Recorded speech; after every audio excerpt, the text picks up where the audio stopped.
Сэдис, пожалуйста, дорогие друзья мои. Тавлаг сайхан амарцгаасан уу? За тэг мэддэг 2 3 үгээр хэлэх юм да. За өнөөдөр бид нар яг эзний мэндэлсэн баярын одоо өмнөх 7 хоногийн нэм гарагт хамтаа цуглаж байна. Бид нар ирэх 7 хоног буюу ирэх бүтэн сөөдөр 19 сарын 21-ний бүтэн сөөдөр бид нар Бурхны мэндэлсэн эзний мэндэлсний баярыг тэмдэглэнэ. За мэдээж нэг зүйлийг бүгд мэдчихэж байгаа. Эзэн бол яг 12 сарын одоо 25 төрөөг гэдгийг бүгд мэдчихэж байгаа тийм үү. Бүгд тэр хажууд байгаа юмдаа асуугаар та тэрийг мэдчихэж байгаа үсттэйг асуугаад тийм 12 сарын 25-нд Есүсийн дэлхий дээр төрөөг үстэй тэрийг мэдчихэж байгаа тийм үү. Яг үндэ Библиэлд яг Христийг яг хэдэн сарын хэдэн төрсөн тодорхой бичиж үлдээсэн юм байхгүй. Агта жил болгоны 12 сарын 25-нд өнгөрсөн одоо олон зууны туршид 12 сарын 25-нд Христийн мэндэлсэн баярыг тэмдэглэж ирсэн байна. Тэгээ Есүс Христ энэ дэлхий дээр ирсэн гэдэг маань энэ ирэх болно гэсэн энэ амлалт, энэ иш үзүүлэг биелсэн тэр гайхалтай үеийг, тэр цагийг бид нар одоо ирэх бүтэн сөөдөр тэмдэглэж байгаа. Тэрний өмнөх нэм гарагт буюу өнөөдөр би та бүхэнтэй хуваалцахаар бэлдсэн номлын сэдэв бол Бурхны амлалтанд найдах гэдэг талаар. Бурхны амлалтанд найдах. Энэ бол бидний хувьд маш чухал. Бидний амьдралын туршид. Бурхан үнэхээр биднээс хүсдэг зүйл түнд найдаасаа, түнд итгээсэй гэж хүсдэг байна. Тэгээ би номлоо орохоос өмнө мэдээж 1000 бэлгээ ярихгүй бас болохгүй байх. Тэгээ та сая мэдээгээр харсан 1000 бэлгийн талаар. Тэгээ бид нар яг 21 дахь жилдээ яг 1000 бэлгтэйгээ золгож байна. Одоо энэ 21 дахь удаагийн 1000 бэлгийн үйл ажиллагаа байна. Тэгэхээр бид нар 20 жилийн туршид хийсэн гэж бодохоор хамгийн багадаа бид нар 20 гаруй мянган хүүхдэд бид нар тэр бэлгийг гардуулсан өгсөн байгаа. 20 гаруй мянган хүүхдэд бид нар амьд өсч чуулганы итгэгчнэр бид нар тэнд Бурхан миний дүү чамд хайртай шүү гэдээ өгсөн. Энэ үйл ажиллагааг бид нар хийж ирсэн байна. Тасралтгүй ирсэн байна. Тэгээ биднээс хойш ч гэсэн энэ бас хийгдээсэй гэж үнээр хүсэж байгаа. Энэ зөвхөн 1000 яг 1000 гэдэг бол тэр тоонд нэг одоо чухал ач холбогдол битгий өгөр хүмүүс 1000 яг 1000 хүрээл тэгэл болох юм биш үү? Үгүй 1000-аас олон жилийн турш 1000-аас өөр нь давж исэн байгаа. 1200, 1300, 1500, 1600 болж исэн үед байдаг. 1000 гэдэг бол ер нь үндсэндээ энэ бол олон гэдэг л утгыг илэрхийлж байгаа шүү заяа. Их олон хүүхдэд хүрье. Зүгээр ингээд олон хүүхдэд бэлэг өгье гэчихэр нэг жоохон тийм сонир сонсогдсон юм. 1000 хайрын 1000 бэлэг гэхээр тийм үү бас өөрөө их тийм утга учирыг бас бид таруулж байна. Тэгэд энэ бэлэг бид нар өнгөрсөн одоо жилийн туршид 20 жилийн турш хийж ирсэн байна. Цаашдаа ч гэсэн энэ бэлгийн үйл ажиллагаа явагдсан. Ер нь бол мэдээж бид нар хүүхдийн гар дээр бэлэг гардуулахад зүгээр нэг тэр жихэр жимсийн тухай яриа биш гэдэг та ойлгож байгаа. Энэ бол сайн мэдээний тухай. Энэ бол сайн мэдээний тухай. Одоо 20 жилийн өмнө 5 настай байхдаа авч тэр бэлгийг авч ирсэн хүүхд өнөөдөр 25 настай болсон байна. Бид нар сайн мэдэхгүй л байл да манай сүмд яг тэр бэлгийг авч ирсэн хүүхдүүдээс бас орж гарсан тохиол байдаггүй сайн мэдэхгүй л. Гэтэ би нэг зүйл маш их итгэлтэй байгаа. Хизээ нэгэн цагт бид нар ийм гэрчлэлийг сонсноо. Энэ гэрчлэлийг би 7 настай байхад 10 настай байхад манай гэрт орж ирээд тэр хүүтэн өвөл өгсөн тэр бэлгийг би сандгаа гэж. Ямар сүм гэсэн тэр сүмийн мэдээгүй. Гэхдээ нэг юм юусан мартаагүй. Есүс надад хайртай гэж өгсөн байхгүй. Би тэрийг мартаагүй гэж ярих. Тэр гэрчлэлийг би сонсно. Итгэж байгаа. Христийн нэрийг бид нэр тунхаглаж байгаа энэ бэлгээр.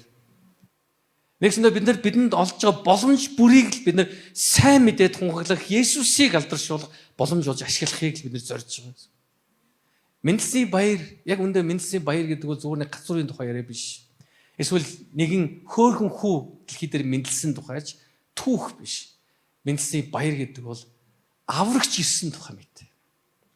Бурхан хүн болж ирсэн тухай мэдээ. Бурхан хүн төрлөختнийг нүглийг уучлахын тулд өөрийн цорын ганц үгийг илгээсэн тухай мэдээ. Энэ гайхалтай сайн мэдээг бид нар жил болгон тунхагладаг. Бид нар өдөр болгон тунхаглаж явах хэрэгтэй байгаа болно. Бид нар Христ итгэж хүмүүсийн хувьд гэрчлийн тухай ярьдаг л да. Надад ч нэг олигтой гэрчил байдаг юм аа. Тэр туяагийн гэрчил тасархаа. Тэр яасан? Тэр чинь амар амьдралтай байсан байл шүү дээ. Тэгсэн хэвээ бурхан мөрөж ирсэн. Надад бол тийм гайхуулах юм байхгүй.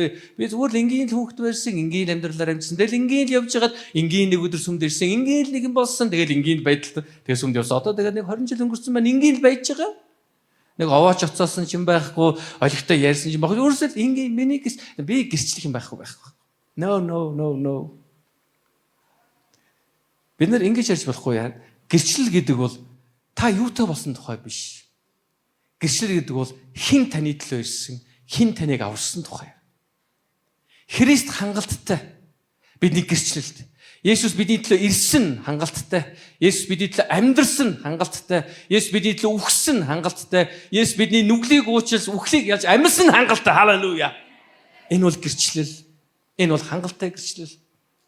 Тэгээс бид нар жил бүр онцгойлон бид нар энэ өдрүүдэд ярьдаг. Бурханы амлалтанд найдаж байгаа хүн бүр мэдээж бид нар энэ Христийн мэндэлсэн баяраар энэ мянган бэлгийн баярт оролцдог байгаа гэсэн. Тэгмээс би та бүхнийг уриалж бас ятгаж байна. Энэ баярт бүгд оролцоорой.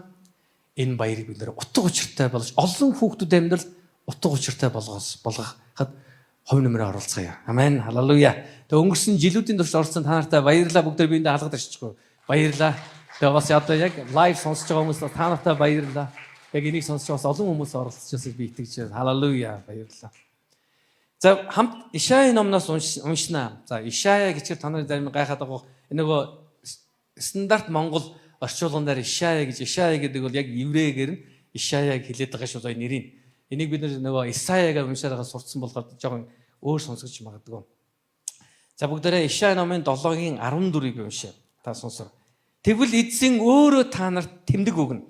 Анхаарах тун залуу бүсгүй жирэмсэлж хүү төрүүлээд хүүгээ Имануэль гэж нэрлэнэ гэсэн. Ишаягаас иш үзүүлж. За дараа нь цаашаа дахиад Ишая номын 9-р бүлгийн 6-аас 7-д ингэж хэлсэн байдаг. Бидний төлөө нэгэн хүүхэд мэндэлж, бидний төлөө нэгэн хүүн сойрхогджээ. Мөрөн дээр нэрх мэдэл оршиж, нэрийг нь гайхамшигт зөвлөгч, хүчит бурхан, мөнхийн эцэг, инхийн жанжин гэж дуудана. Эрх мэдэл нь ингүй, инх тайван эцэсгүй тэрбээр Давидын сэнтигээс хаан тулсыг нь захирч шудраг ёс ба үнэн зөвөр батжуулан өдгөөгөөс үнэн мөнхөд бат тогтоох ажээ. Төг төмдийн Явагийн халуун зүтгэл үүнийг гүйцэлдүүлнэ гэсэн. Ишая иш үзүүлэгчээр дамжуулж хэлгэж байгаа. Гэхдээ энэ яг энэ тухайн үед хэлэгдсэн зүйл нь тэр Ахаз хаанд хандаж ярьж байгаа зүйл шүү юм уу? Ялангуяа би тэрсэн хамгийн ихэнд уншсан 7-р бүлгийн 14-р ишлэлээр Ахаз хаанд хандаж хэлж байгаа.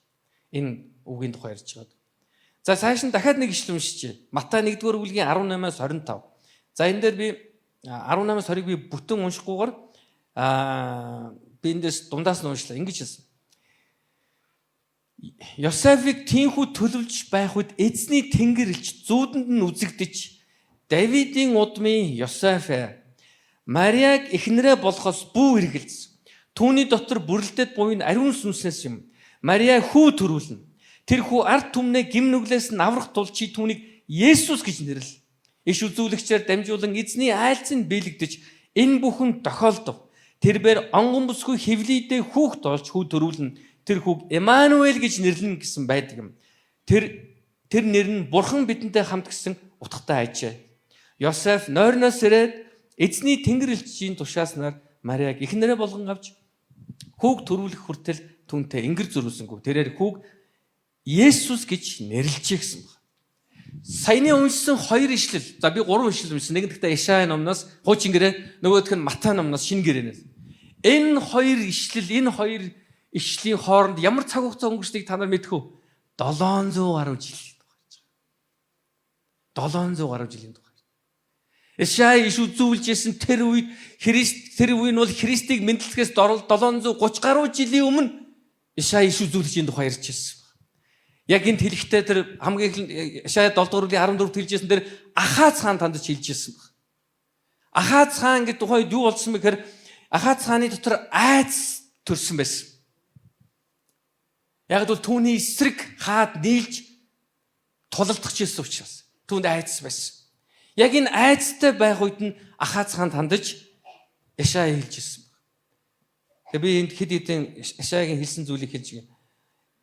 Ишая 7:1-2 ингэж хэлсэн байна. Эхудагийн хаан Үзягийн ач Йотамын ах хүү Ахазын үед Арамын хаан Рецин болон Ремелхүүгийн хүү Израилийн хаан Пекех нар Иерусалимыг довтлон ирсэн боловч эзлэн авч дөнгөсөнгүй. Арамчууд Ефремтэй нийлж хуарагналаа. Хэмээн Давидын удмынх нь мэдэгдэхэд Ахаз болон ард олных нь зүрх айсандаас салхинд найх ой мод шиг савлжээ гэсэн. Айц. Бүгдээ айц гэж хэлдэг. Айц. Энэ бол гоё үг биш. Хинэж энэ үгэнд дуртай биш. Бид нар аль болохоор ийм үгийг хэрэглэмээргүй. Харин энд өнөөдөр яг энэ Библийн ишлэлд хэлэгдсэн байгаа. Энд Ахаз хаан болон ард түмэн нь айц давтсан юм аа гэж. Тэр нэг зүйлийг та нар анзаардаг уу амьдралд? Ямар нэгэн зүйлийг тэргүүлж манлайлж байгаа хүн айц давтах үед түүнийг дагж байгаа хүмүүс нь бүгд айц давтж эхэлдэг. Ахаз тэр хаад өөрийнх нь цэрэг бэлдэн дайрах ч нэг сонсоод тэр айц давтсан байгаа. Тэр ордонд тэр Ахазын зүрх сэтгэл төрсэн тэр айц нь хүмүүст нөлөөсөн ард түмэн тэр чигээр айж гисэн. Тэр чигээр айц давтсан. Би мянган бэлэг ер нь бол мянган бэлэг жил болгоны 12 сар зарлаад мянган бэлэг чинь бас их нэг талаараа төвхтэй шүү дээ. Төвхтэйдэг байхгүй. За би төвхтэйг дүүгийг хаалтан дотор хэлж байгаа шүү. Ягаад төвхтэй вэ гэхээр манай монголчуудын гайхамшигтай одоо төрлөх чанараас болдог байхгүй. Ямар төрлөх чанар вэ? Цагийн тулгадаг. Манай монголчуудын бүгдэнд нь байгаа төрлөх чанар байхгүй. Юмыг бид нар ингээл эртнээс ярьж байгаа яг цагийн тулгаж хийдэг. Ярихдаа бол бас овоо эртнээс ярьдаг болсон үе бас байгаа шүү. Сүүлийн үед бол бас овоо яриад байгаа шүү эртнээс. Гэхдээ яг хийхдээ цаг нь mag урд оройн хийдэг. Шалгалтанд бэлдэн шүү, шалгалтанд бэлдэн шүү, шалгалтанд бэлдэн шүү, шалгалтанд бэлдэн шүү, шалгалтанд зааш уу ягаад маргаш шүү шалгалттай байсан. Яг энэ мянган баяр бас яг тэгдэг байхгүй. Мянган бэлэг. Бид нэр зарлаа л 2 3 7 хоног өмсөд зарлаа л байна. Тэгэл надад сөхөө пастор мэдээ өгж явах. Пастор жил болгон шүү. За энэ зөв нэг удаа жил болгон. Пастор одоо мянган бэлэг болоход 7 хоног дутуу байна. Одоо 200 бэлэгтэй гэж хэлдэг.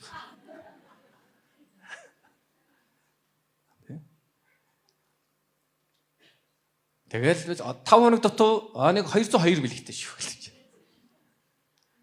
Яг ийм мэдээ сонс болгонд л одоо жишээл би тэнд хямраад л одоо маань сүмийн бүх өдөрдөгч нар бүгдээрээ хямраад бүгдээрээ худлаа мэн за худлаа. За болив. Угаасаа мянган бэлэг бүтэхгүй юм байна. Угаасаа бэлэг. Ирэх жил юусе хийгээ болчих.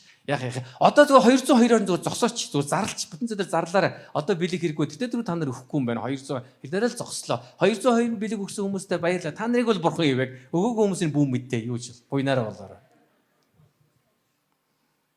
Хэрвээ надад ийм эргэлзээ байгаад байх юм бол надад ийм санаа зовлт байгаад байх юм бол энэ юу н ирэхгүй нэ энэ бүтэхгүй нэ энэ болохгүй нэ бүгдээр юу н энэ мянган бэлэг зэлхээ болио тэгэл сайн дураар өөх хүмүүс нь өөрөө эргэн тойронд байгаа хүмүүст өгөл өгнөөс өгөхгүй л тэрл үз заавал одоо хэдүүлээ нэг зарлж марлаад яхаа энэ чинь дарамттай юм аа нөгөө мянган бэлэг нь бүрлдэх юм уу бүрлдэхгүй юм байгаа шинжэнгөө залбирах юм мацаггаар залбирах юм тэ Христийн мэндэлсэн баяр бүр баяртай мантай нөгөө хэдэн мянган бэлгээ боцоороо санаа зовсоргоо дуусгах гэдэг. Хэрвээ бид нар байн ингэж ярьдаг бол ингэж боддог бол яг энэ санаа зовлт энэ бодол маань бүх хүмүүст нөлөөлж эхэлнэ гэсэн. Харин гэтэл эсрэгээр нь эзэн талархъя. Халелуя. Пастра бэлэг мянган бэлэг 25 болоход 3 өдөр дутуу байна 200 бэлэг. Амен. Халелуя. Эзэн хангана. Үргэлж хангадаг л да. Эзэн бурхан бидний манай монголчууд бидний цагийн тулгадаг тэр зан чанарыг ашигласаар л байгаа.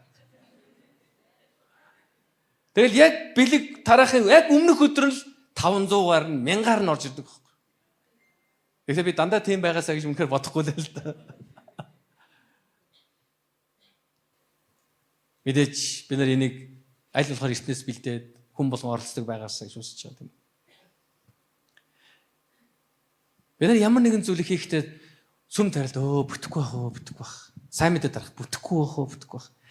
Зөндөөл тараалаа. Энэ 20 жил тараалаа одоо ингэ энэ мэдхгүй. Энэ сүм зүглаа өсөх юм уу? Цаашаа хөгж юм бүү. Зүгээр байдгаа хичээлээ болохгүй. Бүтэхгүй юм байна. Хэрвээ ийм санаа зовлтой, ийм айцтай, ийм эргэлзээтэйгээр бид нар үргэлжлүүлэн яриад л байх юм бол энэ маань чуулганы пасторууд гэж яриад л гэх юм бол чуулганы гишүүдийн нөлөөлж эхэлнэ.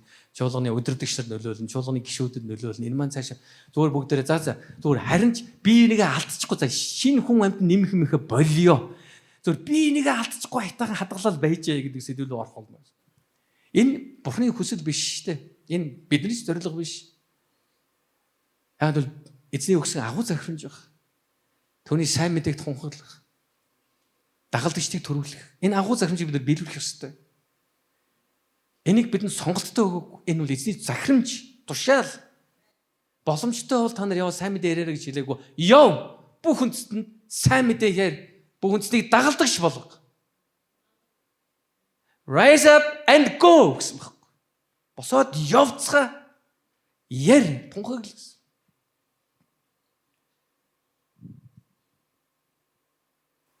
Бид нар үргэлж итгэл найдвараа бурхан дээр тавьчих хэрэгтэй. Тухайн үед Ахаз хааны айдас болон ард түмний айдасд нь хариулан хэлсэн эзнийг баг тийм үү? Ингэж хэлсэн баг.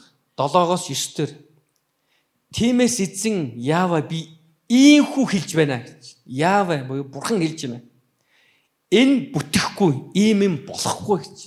Нэгсэндээ тэдний эсрэг зогсож байгаа зүйлүүд тэд нар амжилтанд хүрэхгүй гэдэгт гарч байгаа. Энэ бүтэхгүй, ийм болохгүй. Дамаск бол ердөөл Арамын төв, Рецен бол ердөөл Дамаскын тэргүүн. Ефраим 65 жилийн дотор бутарч нэг ард түмэн гэгдэхэ болно. Шомрон бол ердөөл Ефраимын төв, Рамел хүүгийн хүү бол ердөөл Шомроны тэргүүн. Харин та нар бат итгэж чадахгүй бол бат чинь тогтнож чадахгүй шүү гэж хэлээ гэсэн.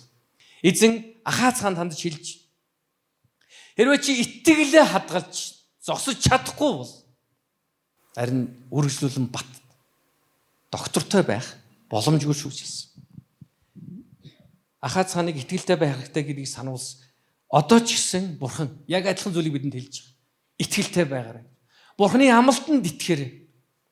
Бурханы амлалтанд итгэхэр. Энэ бол бурханы биднээс авч хамгийн гайхалтай чухал зүйл. Эзэн бидний өргөн бүдүүн өндөр намыг биш бидний царайны мөн тэр нүдний давхраагүй хардгүй харин эзэн бидний дотор байгаа итгэлийг хардаг талрах хэрэгтэй. Бурхан бол шудраг бурхан. Хүн бүхний эзэн зүрхийг хардаг гэж хэлсэн.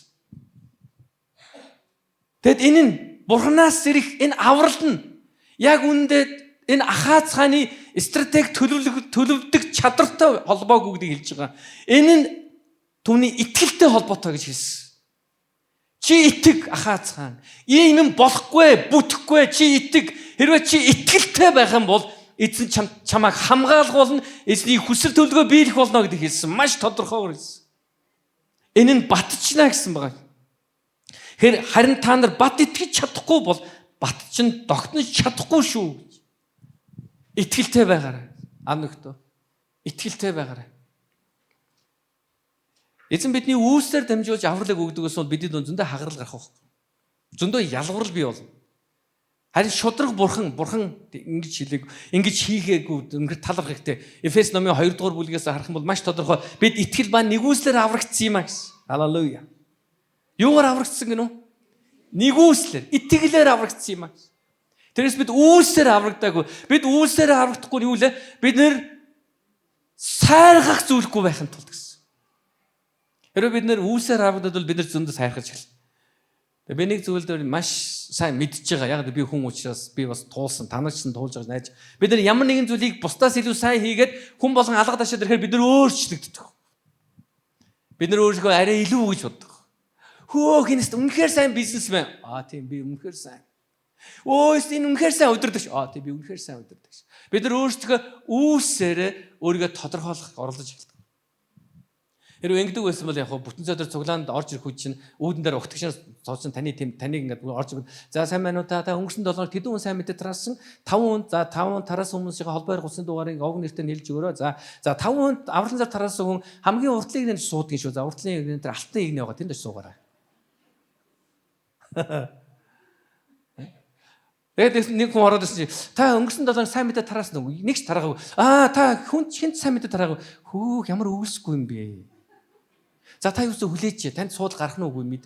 Гарахаар нь хэлээ. Хэрвээ ингэж байдаг эсвэл өнөөдөр энэ сүм юу болохгүй? Өнөөдөр энэ дэлхий даяар Христ итгэл гэж юу болж хувирахгүй? хагарал, ялгуурл, бие тоосон бардам хүмүүсээр дүүрнэ. Урдлын игнэнд алтын игнэнд сууж байгаа хүмүүс нь үргэлж хойшоогоо муухан зэхэл харцгаагаал. Би 5 хүн сайн мэдээ тараас. Эсвэл өргөлийг бичдэг үл яг та өнгөрсөн доод өргөлөө өргөснө за эргэсийн дугаараа хайл да дансны дугаараа өгдө харъя тааш. Өгсөн байна. Та уртлын игнэнд суугаарай. Нэн өгүүлэхэд өнөөдөр та сайн мэдээ тарааснууд тараагаагүй юу? Та өргөл 11 өгсөнд өгөөгүй хамаагүй та дуртай газар сууж байна. Та энэ чуулганыг тал үргэлж тань нээлттэй байх. Яг л бид нар үүсээрээ бие нэгэ дүгндэг юм. Чуулганд дүгнэхгүй юм аа гэсэн. Яг л бид үүсээр аврагдаг. Харин бид үүс хийдэг. Яг л бидэнд итгэл байгаа учраас үлддэг. Бид нар яагаад өргөл 11 өргөдөг гэж бидэнд итгэл байгаа учраас, бидэнд бурханд талархах сэтгэл байгаа учраас, бид бурханд баярлаа гэж хэлдэг учраас бид нар өргөдөг. Баярлаа эзэм намайг ивэрсэнд, намайг аварсанд баярлаа. Би амьд арцаач минь мэлтийж байгаа бурхан таны өрөөл юм аа гэд бид нар өргөдөг.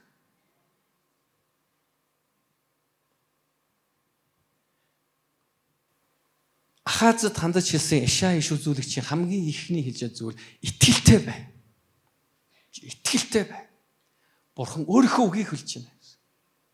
Итгэлтэй бай. Бат итгэлтэй байгаарай. Өнөөдөрсөн би та бүхнийг уриалж ядах чинь амьд гэсэн итгэж байна. Бүгд итгэлтэй байцгаа. Гэхдээ энэ иш үзүүлэх нь зөвхөн тухайн үед Ахаз хааныг тайвшруулж урам зориг оруулах гэж өгдөг. Харин эрх аврагчийн тухай энэ иш үзүүлгээс хойш тийм үү 700 гаруй жилийн дараа эрх тэр аврагчийн тухай үгсэн юм. Есүс Христ энэ дэлхий дээр эрх тухай хамгийн ихний тийм үү аврагч эрхийн төлөө энд нэгэн хүү эрх тухай хамгийн анхны иш үзүүлэг нь бараг 1500 Есүсийг ирэхээс 1500 жилийн өмнө хэлэгдсэн байдаг тийм үү. Эхлэл номын 3 дугаар бүлэг дээр. Есүс ирнэ гэж. Яг Есүс гэдэг үг байхгүй. Эмэгтэй хүү гэж. Эхлэл номын 3:15 дээр хэлсэн мэт. Энэ бол Христийн тухай өгүүлж байгаа зүйл. Тэгээд энэ ирээд эзэн ирэх үед түүнийг Эммануэль гэж нэрлэнэ гэсэн. Бурхан бидэнтэй хамт хэмээн түүнийг тунхаглалаа гэсэн. Анөхтө бурхан бидэнтэй хамт. Та ямар замаар явж ирсийг би мэдэхгүй. Ямар замаар явахыг сонгосгоч би мэдэхгүй. Ирээдүйд ямар замаар явахыг ч мэдэхгүй. Харин би нэг юм мэднэ. Бурхан бидэнтэй хамт. Тэр бол Иммануэль. Түүний амлалтанд бид нар итгэх ёстой. Ямар ч үед Бурханы амлалтанд итгэн түн найдацгаа. Айдас хэзээч биднийг зөв зам руу дагуулдаг. Айдсаас гарч байгаа сонголт бүхэн заримдаа бидний Бурханаас холдуулж идэг. Адам Эв хоёр анх нүгэл үлснийхэн дараа Бурханаас айж тэд нуугдсан байдаг. Эзэн Эден цэцэрлэг төрж юу гэж хэлсэн? Бурхан юу гэж хэлсэн бэлээ? Адам Эва та нар хаа байна гэж хэлэх үед бид нар бид нүцгэн учраас танаас айж бид нар нуугдлаа гэсэн. Бид нар нүцгэн учраас. Айц тэдний Бурханаас холдуулсан. Үндэ айц бий болох нь тэдний дүгэл байсан. Бурханы бүү хийгсэн зүйлийг үйлснээс болж тэд Бурханы халтраас, Бурханы оршихугаас хөөгдсөн юм. Өнөөдөр ан нөхдөд бидний амьдралын хамгийн том асуудал нүгэл. Таны чадваргүй байдал биш. Таны санхүүгийн боломжгүй байдал биш. Таны танил талгүйч байдал биш. Таны нүгэл. Хүн төрлөختний өнөөдөр хүртэл шийдэж чадахгүй байгаа асуудал бол нүгэл. Өнгөрсөн 7 хоногт би бас нэг хүнтэй бас уулзаа тэр хүн бас сайн мэдээ ярьсан л да. Гэхдээ яриа бас яг хамгийн гол юм би энэ тухайл ярьсан баг. Өнөөдөр бидний тохиолдог асуудал бол мөнгөгүй байдал биш ээ. Эрх мэдэлгүй байдал ч биш. Бидэнд байгаа хамгийн том асуудал юу гэхээр бид нүглээ ойлгохгүй байгаа. Нүглээсээ ирэхгүй байгаа. Нүглээсээ гимшихгүй байгаа.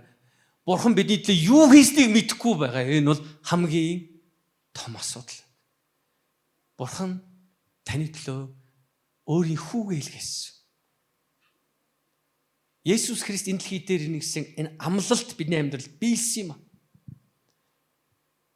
Есүсийн энэ дэлхий дээр авчирсан амлалт юу гэж энэ зүгээр нэг Христийн мэлсэн баяр гэж нэг ногоон гацуурыг чимгэлдэг баяртай болох гэж ирээгүй. Харин хүн төрлөختнийг нүглээс нь аврах гэж ирсэн юм а. Тэр энэ дэлхий дээр биднийг өөрийн үхлээр өөрөө дормжлогдсон гутаагдсан тэр амьдралаар оршуулгдсан үхлийг ялснаар Иесус Христ бидэнд мөнх амьыг өгсөн юм. Тэм учраас ан нөхдөг өнөөдөр би та бүхнийг эзний нэрээр бас ятгаж би урайлж Есүс найдаар Есүст итгэсэн хിവэрэ байх. Бурхан үргэлж тантай хамт байсан. Би нэг юм олон жилийн туршид өнгөрсөн жилүүдэд ингээд үйлчилж байхдаа анзаарсан хэрэг. Бурханы амлалт бидний амьдралд биелэх гэдэг бол энэ нь нэгс Бурханы амлалт биелнэ гэдэг бол энэ нь бидний хүссэн болгон биелэх тухай биш юмаа гэдгийг бид ойлгох хэрэгтэй. Би ойлгож ирсэн байна. Бидний хүссэн болгон биелэх үед бид Бурхан үнэхээр сайн Бурхан амлалтаа биелүүлээ, Бурхан намайг мөнгөтэй болголоо, Бурхан намайг амжилтанд хүргэлээ гэж бид нар хэлэхэд би түрүүн хэлсэн юм гэрчил. Бид нар заавал юмтай болж гэрчил хийх гэдэг. Танаа хоёр дахь хавс хараа. Бурхан наад төгсөн баг. Танаа хараа. iPhone шинэ iPhone Бурхан наад төгсөн баг. Үнэхээр үнэндээ бидний гэрчлэл бол юутай болох тухай биш, юутай болсон ч тухай биш. Бидний гэрчлийн суурь бол хэн бидний төлөө ирсэн, хэн намайг аварсан, би хэн байсан, харин хэн болж өөрчлөгдөж байгаа. Энэ бол бидний жинхэнэ гэрчлэл байх болно. Бидний нүгэл өөрчлөгдсөн. Энэ бол бидний гэрчлэл. Бид нар мөнх амийг авсан. Энэ бол гэрчлэл. Бид Бурхан дотор шинэ бүтээл болж байгаа. Энэ бол гэрчлэл. Итгэж биш хүмүүсийн дунд бүгд л юмтай болж байгаа үст. Тэгээ зарим итгэж биш хүмүүс ойлгодгүй шүү дээ. Та нарын гэрчлэлийг бүгд нар хажууд байгаа юм даа. Бидний зарим гэрчлэлийг зарим хүн ойлгодгүй гэнэ. Ямар гэрчлэлийг сайн юмтай болж байгаа шүү. Итгэж биш хүн болохоор маш тодорхой байхгүй. Тэр итгэж биш хүн болохоор яадаг гэж би юу яасан нөгөө утасны дэлгүүр дээр очисон. Тэгсэн чинь тэд нар лизингээр өгж болно гэсэн. Тэгээ би урьдчилан мөнгөний нөгөөд лизингээр гаад авчлаа. Сарын би одоо 300 мянган төгрөг төлөөд тэгээ би iPhone 17-тай боллоо. Маш тодорхой ойлгомжтой. Нэ итгэж үнийн болохоор iPhone 17-тай болсон их төвөгтэй. Ойлгоход бэрх. Бурхан өгсөн. Яаж өгсөн юм? Гэхдээ яаж юу авахтай тэгэл манай Бурхан хангадаг байхгүй юу? Юу ч ойлгох чи Бурханыг мэдэхгүй ойлгох. Бурхан өгсөн. Гэхдээ яаж өгсөн бэ? Яасан тэр Бурхан ингээд тэнгэрээс яасан тэр ууттай ингээд юм ингээд ууттай юу ингээд доош буулгаад хаашаа ингээд явж ирсэн юм уу? Яг яасан Бурхан өгсөн гэдэг яг яасан юм бэ? Юу болсон? Бурхан өгсөн тэгэл болоо. Манай Бурхан сайн Бурхан байхгүй л. Гэхдээ чи яг яасан? Яг л адилхан юм байсан байхгүй. Дэлгүүрд очисон нөгөө дүн лизингээр өгнө гэсэн урсгаагаад өсөл лизингээр авсан. Яг нэг сайн зүйлийг мэдээд байгаа нь Бурхан миний амьдралыг хангадаг гэсэн итгэл байгаад. Гэтэ тэр гэрчил нь өөрөө хүмүүсийг айлгаад идэх байхгүй. Нэг тийм сүрс хүмүүс орч ирээд юм ин өгсөн юм шиг те. Өглөө нь гинт сэрсэн чинь ширээн дээр iPhone 17 байсан юм шиг яриад байгаа байхгүй.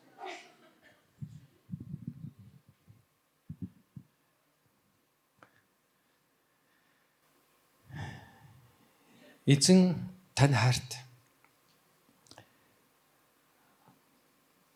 Бурхан биднийг энэ дэлхийд төгс амьдруулах гэж бүтээгээгүй бид нар ойлгох хэрэгтэй. Харин төгс нэгэн биднийг аварч биднийг Бурханыг алдаршуулаасаа гэж Бурханыг алдаршуулаасаа гэж бүтээсэн. Өнөөдөр бид нар Монгол хүн болж төрсөн өмнөдөө азтай юм уу азгүй учрлын тухай биш шүү дээ. Энэ нь бол төлөвлөгөөний тухай. Бурханы зорилгын тухай. Бид нар Монголд төрсөн, Монголд амьдарч байгаа нь өнөөдөр бид нар яг энэ дэлхий дээр яг энэ газар шороон дээр бид нар амьд харцааж мэд мэлтийж байгаа юм Бурхан төлөвлөсөн учраас Бурхан биднийг энэ хүнд газар Бурханыг алдаршуулж чадна гэж итгэсэн учраас. Монгол ер нь хүнд газар шүү дээ. Та нар мэдхүү. Ялангуяа одоо бидний одоо юу гэдэг 50 стейшнасны үеийнхэн ч юм уу тэр нэг их сонин үеийг бид туусах үе байхгүй юу? Ойлгож байна. Тэр юм дутагдаж гачигдчихсэн үеийнхэн. Тэгээ социализмаас гарч ирээл одоо яг зах зээлийн үед ороод бүх юм дутаг. Юм авах нь тэр бүтэн ажилтдаг заяа. Юм энэ тэндээс юм дандаа хоёр дахь бараа энд ямаар. Тэгэл энэ яг гадаад бол ингэж ажилтдаг байхгүй. Монголд ажилтдаг байх. Дандаа тийм дутуу. Тэгээд Бүх юм л юм дутуу. Тэгээд ингээд бүх юм дээр л бид нар ингээд тийм өрсөлдсөн, тэмцэлдсэн. Тэгээд бид нар ингээд яриад бид нар чинь Чингисийн удам байхгүй. Бид нар Чингис бид дайчид байгаа байхгүй. Сүүлийн үед бүгд ингээд байгаа үстэй. Дайчид мориндоо гэдэг нөө. Яг үндэ бид нар энэ чанараа бол өөр юмд хэрэглэх хэрэгтэй. Гэтэл өнөөдөр энэ чанараа бид нар биеийнхээ эсрэг хөвзөд байгаа юм. Үзэхэд бэлэн, хэрэлдэхэд бэлэн, цохилцоход бэлэн, хуурахад бэлэн, хулгайлахад бэлэн дайчин, Чингисийн удмын дайчин.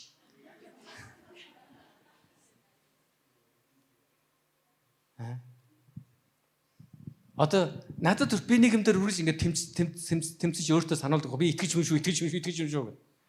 Замын хөдөлгөөнд ороход эсвэл ойчир зогсох гэдэг. Манай үеийнхний хамгийн сайн мэдж байгаа. Бид нар чинь байн ойчиртай байлж ирсэн хүмүүс байхгүй. Далханд ойчирлол, юмд ойчирлол юм уу. Тэгэл ойчрын дундуур хүн орчих гал байна. Бүх хүмүүсийг хяналтандаа байлгачих чинь. Хин хаагур орох гээд байна гэл нэг юм ийшээ гараал явгоо тэр энэ хаанаас ороод ирсэн хин бэ? Энэ миний өмнө байсан уу, ард байсан уу асуугаа. Тэгээд биенийхээ байн ардаас нь шахаастаа тийм үү? Нэг хүн оронгот нэг хүн шахаастаа тийм үү? Ягаад хүн оруулахгүй вэ? Бүүн айц. Хүн ордуур нь ороод өөрийг нь авч байгаа юм нь авчихгүй. Юм нь хүрхгүй байх вэ гэсэн айц байхгүй.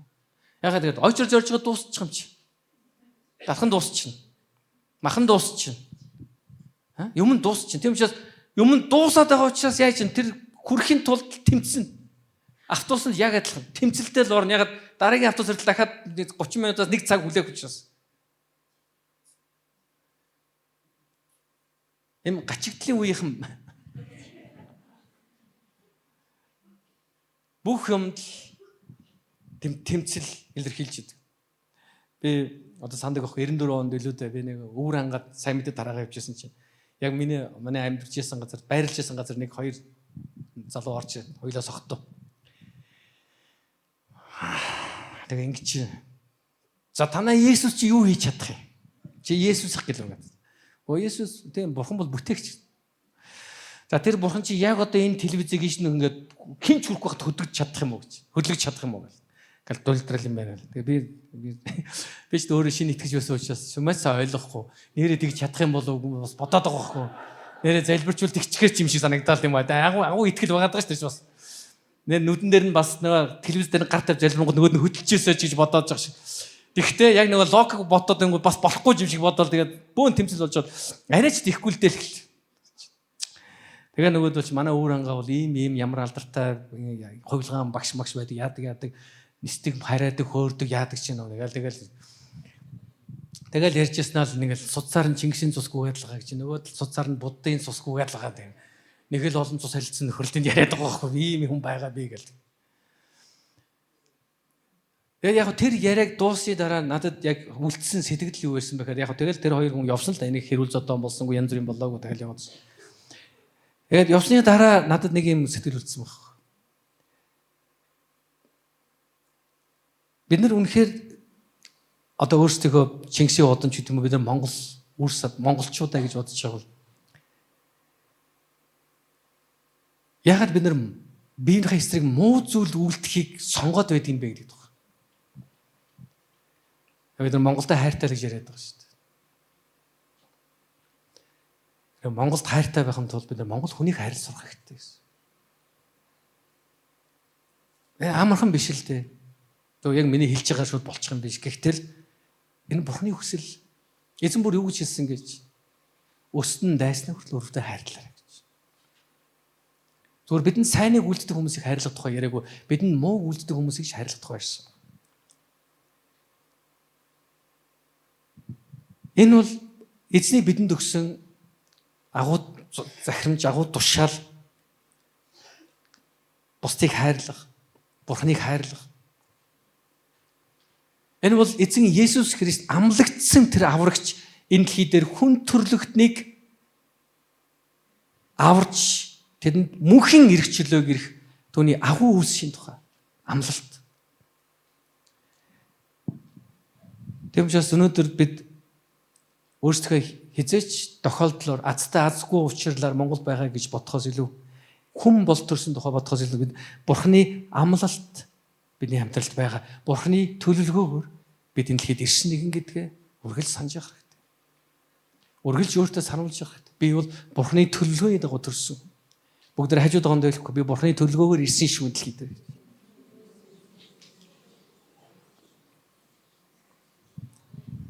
Таныг яаж амьдрахыг, ямар сонголт хийхийг, хизээ түүн дээр ирэхийг, хизээ аврагдахыг бүгдийг Бурхан мэдчихсэн. Заримдаа бид тэгж бодох. Бурхан намайг ингэхийг мэдээгүй байхаа гэж. Бурхан мэдчихсэн. Тэгсэн ч Бурхан танд хайртай хэвээрээ. Тэм ч бас ан нөхдөд төгсгөлд нь хэлэхэд Бурханд найдацгаая бүгд. Хүмүүс мэдээж яг Библи үүсэнд байгаа хүмүүсийн зүрх сэтгэл хурамчаа гэсэн байна. Заримдаа бид нар итгэл алддаг, заримдаа бид нар бас өөрсдөө хүмүүсийн итгэлийг алддаг, заримдаа бидний итгэжсэн хүмүүс бидний итгэлийг алдахгүй байна. Гэхдээ бид нэг юм үргэлж санаж байгаа хэрэгтэй. Ямар ч тохиол Бурхан итгэл алдахгүй. Өнөөдөр таны туулж байгаа тэр амьдрал, таны туулж байгаа тэр бэрхшээл энэ бүхэнд эзэн тантай хамт байх. Тэр өвчин дунд, тэр өвчтөе өдрүүдэд Бурхан тантай хамт байх.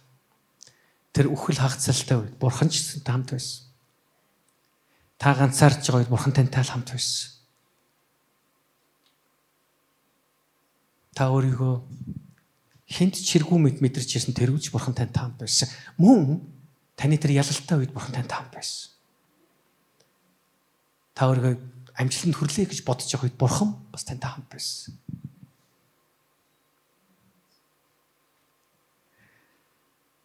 Эммануэль эзэн үргэлж бидэнтэй хамт.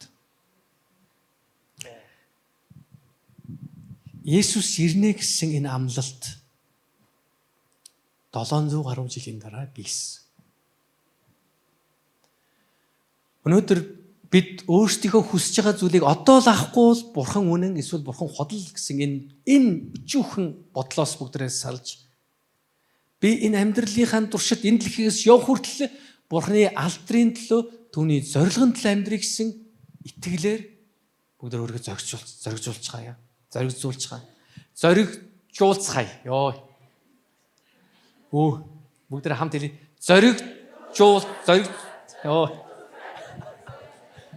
Зоригжуулцгаая. Монголоор ярих хэцүү шүү тий. Тэгэхдээ би бол монгол хэлийг их сайн сурсан байхгүй болно. Тэгсэн хэдий ч яг хэцүү байгаад байдаг байхгүй. Намайг монгол их нэртэй гэсэн чинь өмнө итгэсэн шүү дээ. Тийм баха. Монголоор сайн яриад байсан гэж. Гэхдээ тэр таксинаас буутал тэр хүн намайг монгол хүн гэж итгэгээгүй. Чи үнэхээр сайн сурж ял гэсэн. Би иргэний үнэлгээ үзүүлсэн чи юу гэсэн гэж. Та нар худалдаа л авчих штэ гэсэн. Ийм айхтар би үүндээ итгэдэггүй энэ үед амьдарч шүү. Харин бүгдээр Бурхан найдацгаая. Амлагдсан аврагчийг илгээсэн Бурхандаа наацгаая. Бидний төлөө энэ дэлхийд ирсэн тэр аврагч түүн найдацгаая. Бүгдээр хамт босцгоё.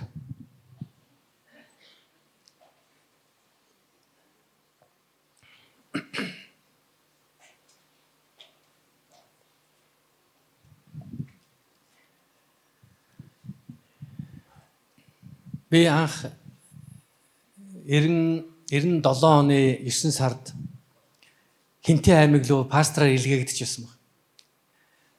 Asian Outreach гэдэг байгууллага одоо эхлэл гэдэг нэртэй тухайн үед Asian Outreach гэнээс энэ байгууллага намайг тэр байгууллагын захирал Alex гэж хүн байсан, Шинэ Зеланд хүн байсан баг. Тэр хүн надтай уулзаад баталтаа би чамайг пастрын дуудлага авсан гэж сонслоо. Чи манай Хинтэд байгаа сүмдөр очиж пастраар үйлчлээч гэсэн. Би тийш явсан л да. Тэгээд 97 оноос анх 97 онд би пастрын үйлчил төхөл тавьсан байна л да одоо эргээд ингээд бодохоор. Тэгээд тэр цаг мөчөөс өнөөдөр хүртэл энэ хугацаанд 27 жил, 28 жил. Энэ хугацаанд би маш тод ойлгож бас талархдаг, Бурхан талархдаг зүйл юу вэ гэхээр эзний нэгүслэл амьдарч төгс амьдарсангүй. Бид нар хинч төгс амьдрахгүй гэсэн. Тийм учраас төгс амьдрч амьдрах гэдэг өөрийгөө зовоохоо болчих хэрэгтэй тийм үү? Бүгд хажууд байгаа. Энэ жоо хатуу сонсогд нэгтээ та төгс амьдрахгүй хэлчих заяа. Бид нар өрөөгдөхгүй байна. Өрөөлтөө байх, аж аргалтай байх. Бас гониг зовлонтой байна. Магадгүй зарим талаараа бид нар санхүү хувьд эрх чөлөөнд хүрлээ гэж бодож болох юм. Эрүүл мэндийн хувьд бид нар хэцүү бэрхшээл донд байж болно. Зарим талаараа бид нар эрүүл мэндийн их бэрхшээлтэй байж болно. Харин санхүү эрүүл мэнд цоо эрүүл байж болно. Харин санхүү хувьд өргөж дутагдчихж болно. Эсвэл санхүү эрүүл мэнд хоёлаа сайн мөртлөө харилцаан дээр асуудалтай байж. Яг тэгэхээр бид нар энэ дэлхий дээр эзэж төгс амьдрах. Яг энэ ялзарч буй дэлхий. Харин энэ нэвүслэр л амьдрдаг гэж ойлгох хэрэгтэй. Бид бурхан нэвүслэр л зогсож байгаа. Би сайн номлол дээр хэлсэн бид нар үйлсээрээ аврагдаг. Бид нар үйлсээрээ өөрийгөө тодорхойлов. Бидний үйлсийг хараад бурхан шоконд ороод бүр алмаараад гайхшид хин залууч ийм мундаг залуу. Яа би өстө зөв хүнээ тавьжээ гэж бодно гэж бодож байна. Үгүй бурхан хизээж таны хийсэн нүглээс болж бурхан шоконд орохгүй. Эсвэл таны хийсэн сайн үйлсээс болж бурхан гайхшрахгүй. Биднийг бурханы гайхуулах юуч байхгүй. Бас бурханы шоконд оруулах юуч байхгүй. Харин бидэнд өгч чад тэгэхээр бидэнд өгч чад зүйл юу гэж бурханыг алдаршуулж амьдрах хүсэх. Нэг эмэгтэй ингэж асуусан. Би яаж аврагснаа мэдэх вэ? Би юу яг Есүст итгэж яг үнэхээр бурхан намайг сонгоод намайг аварсан гэдэг би яаж мэдэх вэ? Тэр эмэгтэй асуултанд хариулж байгаа пастор юу гэж ярьсан. Би танаас нэг асууя зөрүүлээд асууя. Та бурханы төлөө амьдрах хүсдэг. Бурханы үгийн дагуу бурханы үгийг унших хүсдэг. Бурханыг алдаршуулахыг та хүсдэг гэсэн. Энэ хүсэл бурханаас өгөгддөг юм. Тийм учраас та авралыг хүлээж авсан юм а гэсэн. Өнөөдөр бид нэг ямар нэг юм бүтээж хийгээд цанаа хар бурхан би бол яа чихэн таныг алдаршуулж штэ гэж бид нар хэлэх гээд байдаг. Клүндэ бид нар юу хийж бүтээх вэ гэдгээс илүүгээр бид нар хүнд итгэж найсаа мэдчих. Бид хэний төлөө амьдрахаа ойлгож байх. Хэн бидэнд амьдралыг бэлгэлсэн бид бас хэний өмнө шүүхдэхээ мэдэх гэдэг бол энэ бол бидний хувьд хамгийн чухал зүйл байна. Тэгвчээс та өнөөдөр эргэлзэлгүйгээр бурхан найдаар тэр бол миний аврагч гэж. Бурханы амлалтан найдаар тэр тань хизээж орхихгүй. Хизээж хаяхгүй гэж. Еврей 13:5 дээр хэлсэн. Бүгдээр эзний өмнө залбирцгаая. Тэр Иммануэль эзэн хамаа. Түүн тандан гараа өргөд хэлээрэй бурхан минь ямар ч үед та надтай хамт байсан. Таныг мэдрэхгүй байсан үеч, таны оршихуй байхгүй мэд байсан тэр үеч. Эзэн минь таал надтай хамт байсан. Үргэлж надтай хамт байдаг бурхан минь Иммануэль эзэн гэж байна. Амлалтандаа хүрдэг эзэн минь. Зөвхөн таны амлалтанд, таны иш үзүүлэгт би найдаж байна. Бүгд хамт залбирцгаая. Халелуя. Бүгд өөрсдийн амааныг дууган төсгөө дүнд хамт залбираарай. Их эзэн минь, үргэлж хамт байдаг танд баярлалаа Иесусээ. Ямар ч үед эзэн өнгөрсөн тэр жилүүдийн туршид эзэн минь тэр унал босолтын үеүүдэд эзэн минь та үргэлж хамт байсан.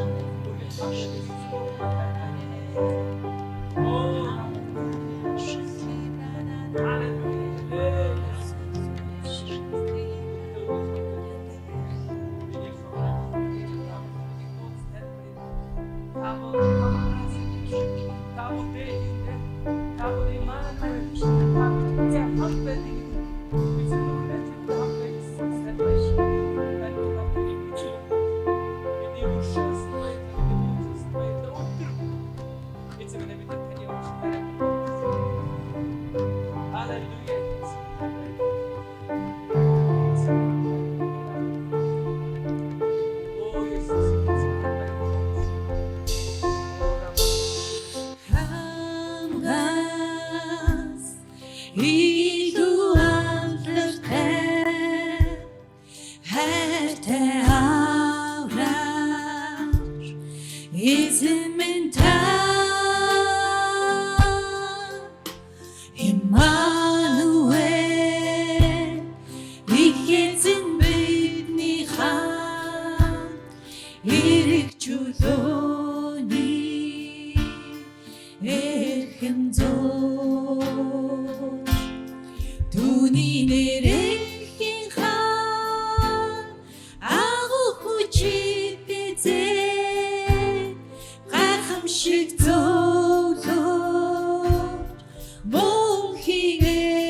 түүний засагнаа эх хамгаалаа үеийг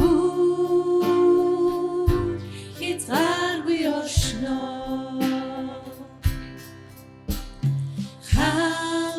хамгаас илүү алдартай хайртай авраа эзэн минь та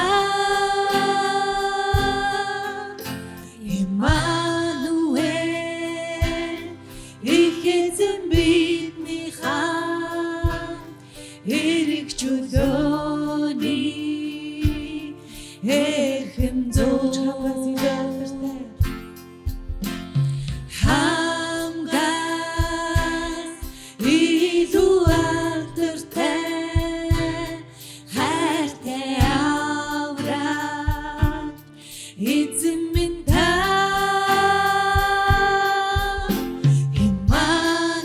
Иммануэль их эзэн бидний хаан эрэг чөлөөний эрхэм зөөж түүний нэрийн хаан агуу хүчтэй зэв гайхамшиг зөөлөө мөнхийн эзэн түүний засагнаа эх хамгаалаа үеийг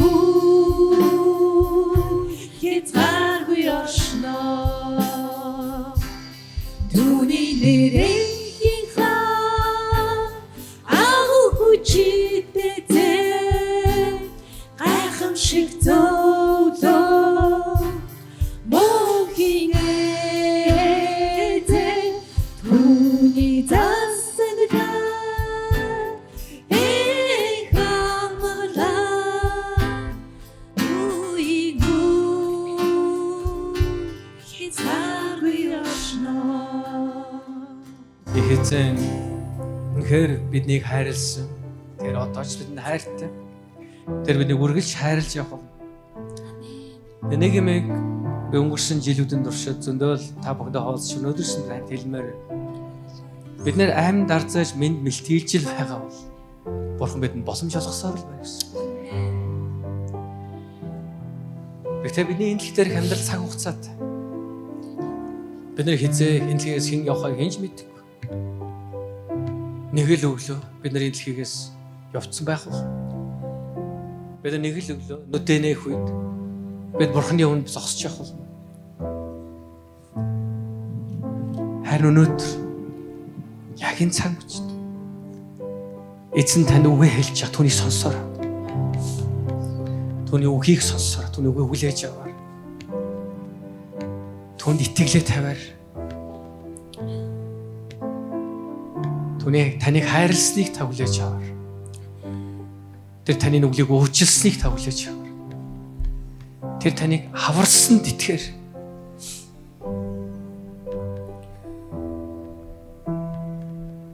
Бурхан танд дахин боломж олгож байна. Хэрвээ та эзэнд Есүст итгэлээ өгөөгүй бол та өнөөдөр өгөөр. Та Есүс эзэн минь та бол миний аврагч гэж та дүн дахин хэлээрэй. Түүний өмнө тунхаглаарай. Түүнийг аврагчаа. Миний эзэн шүү.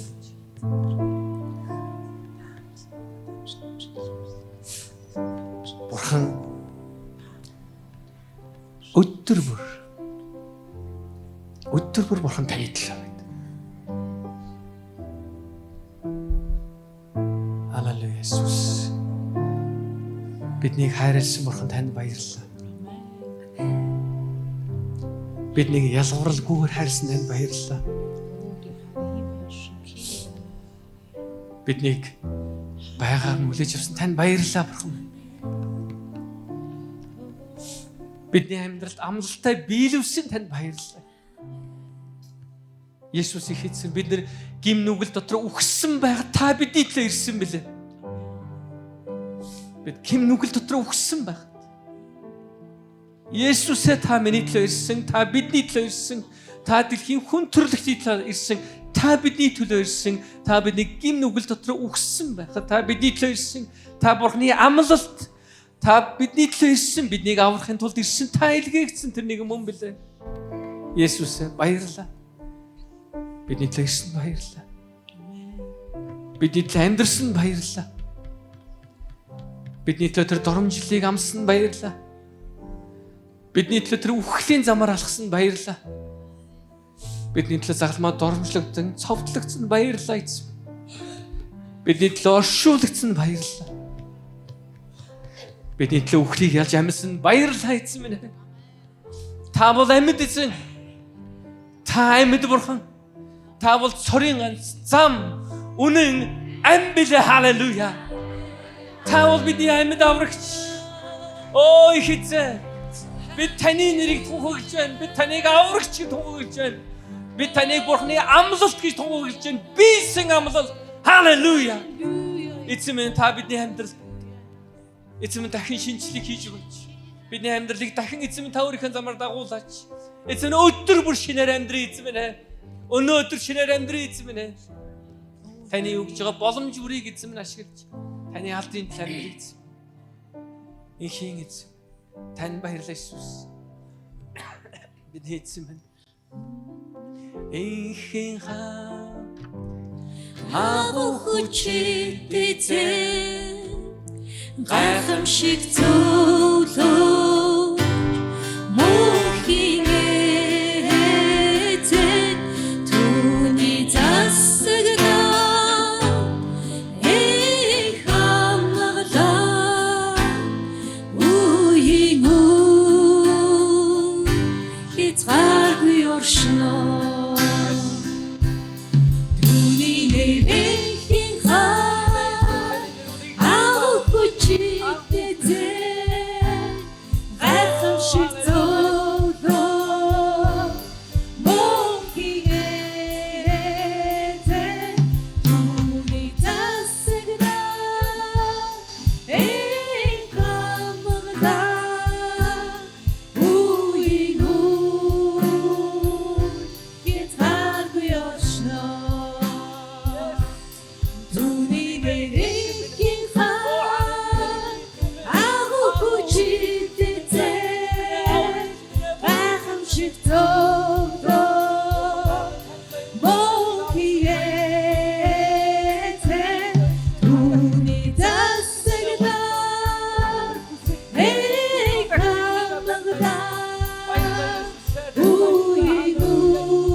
Халелуя Иесус. Их эзэн таныг хамгаалж өрөөх болтугай. Эзэн таны дээр өөрийн нүрийг гэрэлтүүлж танд өршөөнгүй байх болтугай. Их эзний тусламж таны дээр байж танд амар тайвныг өгөх болтугай. Эцэгхүү ариун сүнсийн нэрээр өрөөн залбирлаа. Амен. Халелуя. Амен. Халелуя. Үнэхээр эзэн таныг өрөөх болтугай. Гэртээ харих зам чинь амар тайван байх болтугай. Эзний хайр нэгүсэл дотор түүнийг алдаршуулан амьдраарай. Халелуя. Хэрвээ та анх удаа ирсэн бол уртлыг нэр сууна гэж таныг хүрч байна.